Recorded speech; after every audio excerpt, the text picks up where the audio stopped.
사람들은 누구나 좋은 꿈을 꾸기를 원합니다. 좋은 꿈을 꾸게 되면 당장 일상에 어떤 큰 변화가 없다고 하더라도 가까운 조만간 미래에 좋은 일이 생기지 않을까 그런 기대 심리를 가지게 하기 때문이죠. 혹시 어쩌면 로또 이런 생각을 할 수도 있으니까요. 만약에 다른 사람이 해준 꿈 얘기가 좋다고 하면 부럽다는 생각이 들면서도 한편 이런 생각이 들 법도 하죠. 저 꿈 혹시 내 꿈으로 만들 수는 없을까? 내 것으로 할 수는 없을까? 이렇게 말이죠. 오늘 동영상 주제는 바로 꿈의 사고 파는 것 매매입니다. 과연 꿈을 사고 팔고 하는 것이 가능할까요?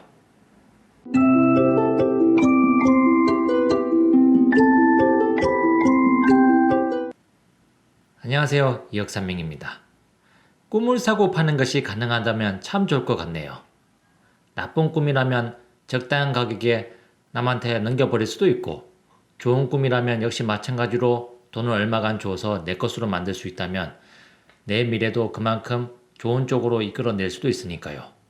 꿈을 자주 꾸는 사람이라면 누구나 생각해 볼 법한 얘기죠. 꿈의 매매에 관한 아주 유명한 일화는 역사에도 기록이 되어 있습니다. 바로 삼국유사와 삼국사기에도 나오는 어떤 자매에 관한 일화죠. 기록에 따라 전해지는 내용에는 약간씩 차이가 있지만 큰 줄거리는 대략 비슷합니다. 두 자매가 있었는데 하루는 언니가 아주 신묘한 꿈을 꿉니다.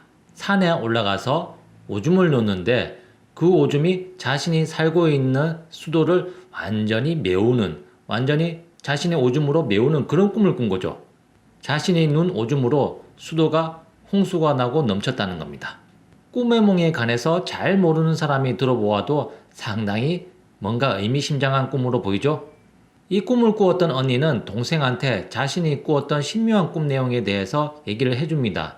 그런데 이 꿈을 들었던 동생이 나름의 통찰력, 감각, 그런 느낌이 있었나 봐요. 동생은 이 꿈 내용이 무척 신묘하고 마음에 들어서 언니한테 내가 이 꿈을 살 테니까 팔라고 얘기를 합니다. 언니는 비단을 받고 승낙을 해버리죠. 이 꿈에 등장한 언니 이름이 바로 보이고 여기서 등장한 동생 이름이 바로 문희입니다. 바로 신라 통일에 막강한 영향을 준 김유신 장군의 여동생들이죠. 그리고 얼마간 시간이 흘러서 동생 문희는 시집을 갔는데 그 상대가 바로 김춘추입니다. 바로 태종 무효왕이죠. 그리고 그 자신은 문명왕후가 됩니다. 이 꿈 내용 언뜻 보면 상당히 그럴듯한 얘기입니다. 이 꿈 내용대로라면 자신이 살고 있는 수도 경주를 완전히 자신의 오줌으로 물바다로 잠기게 했으니까 수도를 자신의 소나기에 넣고 주물럭거릴 수 있다는 것을 암시하는 꿈 내용이 되겠죠.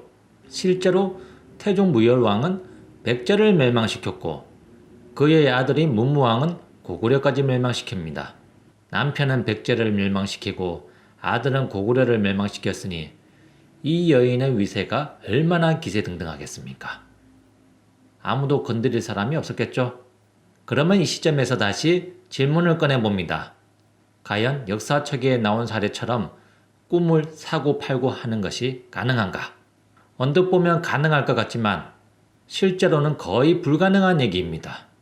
왜 그러냐고요? 한 사람이 다른 사람에게 꿈을 매매할 수 있다면 같은 논리로 길몽뿐만 아니라 흉몽도 사고 팔 수 있다는 얘기가 됩니다. 만약 그게 가능했다면 저처럼 꿈의 몽에 대해서 상당한 지식을 갖고 있는 사람이라면 흉몽을 꾸었을 때마다 다른 사람에게 얼마간의 돈을 주든 대가를 치르고 나서 꿈을 다른 사람에게 넘기는 것이 가능했을 텐데 제가 그런 시도를 안 해보았겠습니까? 설령 꿈을 사고 팔 수 있다고 하더라도 현실에서는 딱히 할 만한 행동이 없을 때도 있습니다. 이미 많은 것이 정해져 있을 때 꿈을 꾼 경우죠. 예전에 저는 이런 꿈을 꾼 적이 있습니다. 건물 안에서 위층을 올라가려고 주변을 이렇게 두리번 그러다가 어떤 사다리가 있는 것을 보았죠. 타고 올라가면 2층 위층으로 올라갈 수 있겠다 그런 생각을 했는데 직접 앞으로 가서 사다리를 보니까 그 사다리가 끊어져 있는 거예요. 위층으로 당연히 못 올라갔죠. 그 해에 저는 시험 칠 일이 있었는데 예상대로 시험 성적은 그렇게 좋지 않았습니다. 만약에 꿈을 매매하는 것이 가능했다면, 제가 이 꿈을 팔았더라면 그의 성적이 올라갈 수 있었을까요? 그렇진 않았을 겁니다. 만약에 시험을 치르기 전에 이 꿈을 꾸었다면 지금 이 상태로 공부를 한다면 시험에 낙방하기 쉬우니까 좀 더 분발해서 공부하도록 하여라, 이런 경고성 꿈으로 해석할 여지라도 있겠지만, 제가 이 꿈을 꾼 시점은 이미 시험을 다 치르고 나서 성적 발표가 나오기를 기다리는 상황이었죠. 결과가 이미 정해진 상황이었다는 얘기입니다. 이 상황에서 흉몽을 팔았다고 해서 갑자기 성적이 올라가고 불합격이 될 뻔한 상황에서 합격하는 그런 미래로 바뀔 수가 있을까요? 불가능하죠. 가능성이 거의 없는 얘기입니다. 그러면 이 시점에서 왕이 될 사람을 남편으로 둔 문희의 사례는 무엇이냐고 물어봄직하겠죠. 오줌을 누는 꿈은 언니인 보이가 꾸었지만 동생인 문희가 크게 출세를 하였으니까 언뜻 보아서는 꿈의 매매가 성립한 것처럼 보이기도 할 겁니다. 하지만 이 꿈은 언니인 보이가 동생인 문희의 미래 상황을 대신해서 꾸어준 예지몽으로 간주하는 게 맞습니다. 언니가 동생의 미래를 꿈을 통해서 대신 살펴봐준 사례가 되는 거죠. 말이 안 될 것 같지만 현실에서는 이런 사례가 무수하게 많이 발생합니다. 대표적인 사례로 태몽이 있죠. 태몽의 당사자가 직접 자신의 태몽을 꾸었다는 사례 들어보신 적 있습니까? 저는 꿈의 몽을 한 지 20년이 넘었지만 여태껏 단 한 번도 자신의 태몽을 자신이 직접 꾸었다는 얘기는 들어본 적이 없습니다. 애초에 태몽의 당사자가 자신의 태몽을 꾸었다는 게 있을 수가 없죠. 태몽은 곧 출산한 아이의 미래를 예고하는 예지몽을 말하는데, 자신이 직접 자신의 태몽을 꾼다는 얘기는 엄마 뱃속에서 꿈을 꾼다는 얘기인데, 아니 그게 가능하기나 할까요? 따라서 다른 사람의 미래를 예고하는 예지몽을 대신해서 꾸어주는 것은 얼마든지 가능한 겁니다. 비록 꿈속에서는 내가 등장하고 행동을 하였다고 하더라도 나의 몸을 통해서 다른 사람의 미래를 엿본 것이죠. 따라서 이 꿈속에 등장한 나는 실제 나 자신 보이가 아니라 동생인 문희를 대신해서 나타난 대상에 해당하는 것이죠. 그러면 꿈을 사고 파는 것이 완전히 불가능한 일일까요? 저는 일단 꿈의 매매는 원칙적으로 불가능한 일이라고 생각하지만, 제한적인 경우라면 꿈을 매매한 상황과 비슷한 효과를 거두는 것은 충분히 가능하다고 생각합니다. 이번에 소개한 김유신 장군의 두 여동생에 관한 일화가 그렇습니다. 여기에는 뒷이야기가 있는데요. 둘째 여동생인 문희는 이렇게 꿈을 사고 파는 과정을 통해서 이 꿈의 미래가 자신의 미래가 될 것이라고 강하게 확신을 했겠죠.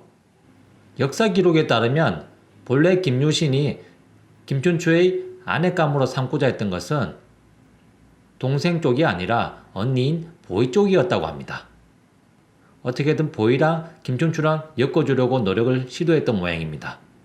하루는 김유신과 김춘추가 함께 있는 동안에 김춘추의 옷고름이 떨어졌는데, 그러니까 옷이 좀 망가졌는데 옷 수선해달라고 첫째 여동생을 불러서 부탁을 했는데 몸이 불편하다는 핑계로 그것을 거절했다고 합니다. 그래서 김유신은 할 수 없이 둘째 여동생이 문희한테 한번 해보겠냐고 얘기를 했더니 문희는 바로 알았다고 하면서 옷고름을 수선을 해줍니다. 이것이 인연이 되어서 김춘추와 문희는 사이가 가까워지게 되었다고 하죠. 이후로도 정식으로 결혼을 하기까지 여러 가지 우여곡절이 있었지만 결국에는 두 사람은 결혼에 성공합니다. 당시 상황을 돌이켜보면 두 집안의 결혼은 그렇게 생각보다 쉽지는 않았어요. 물론 김유신도 나름 상당히 지체 있는 집안의 후손이긴 하였지만 멸망한 가야족의 후손이라는 일종의 딱지, 좋은 글씨가 붙은 상황이었고요. 그리고 김춘추는 비록 순위권에서는 상당히 밀려나 있긴 했지만 그래도 왕족이었거든요. 아마도 그때 당시에는 이 두 가문이 맺어지기를 생각하기는 그렇게 쉬운 일은 아니었을 거라고 추측해 봅니다.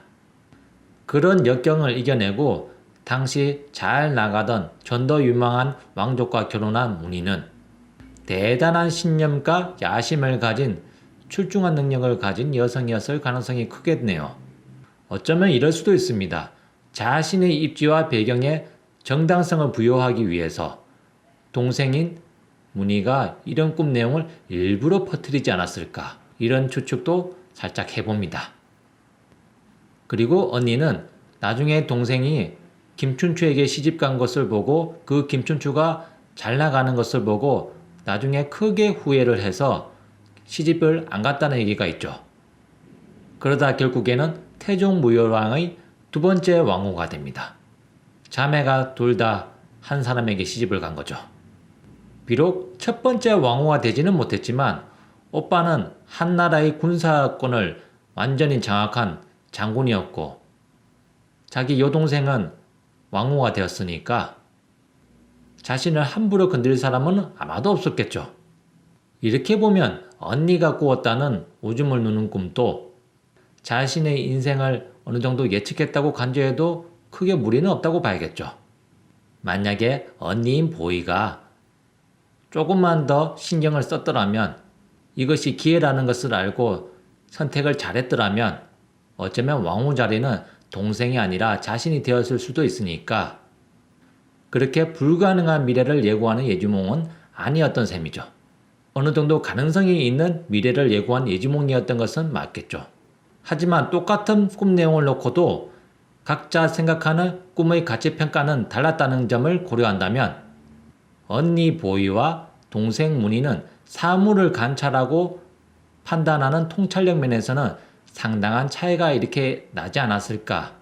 이것이 한 사람은 첫 번째 왕후가 되고 다른 한 사람은 두 번째 왕후가 되는 운명의 차이를 불러온 게 아닐까 하는 생각을 해봅니다. 그래서 저는 이렇게 생각합니다. 좋은 꿈, 길몽을 꾸는 것도 좋지만 그 길몽에 어울리는 배경과 환경, 실력을 갖추는 것도 중요하다고 말이죠.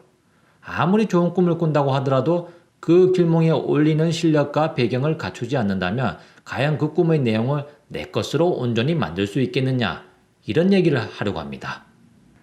통찰력, 이것은 인생을 이해하는 열쇠가 됩니다. 우리의 잠재의식이 만들어내는 꿈, 예지몽에는 상식적인 판단으로 접근하기 어려운 미래를 판단하는 데 도움이 되는 길이 열려 있습니다.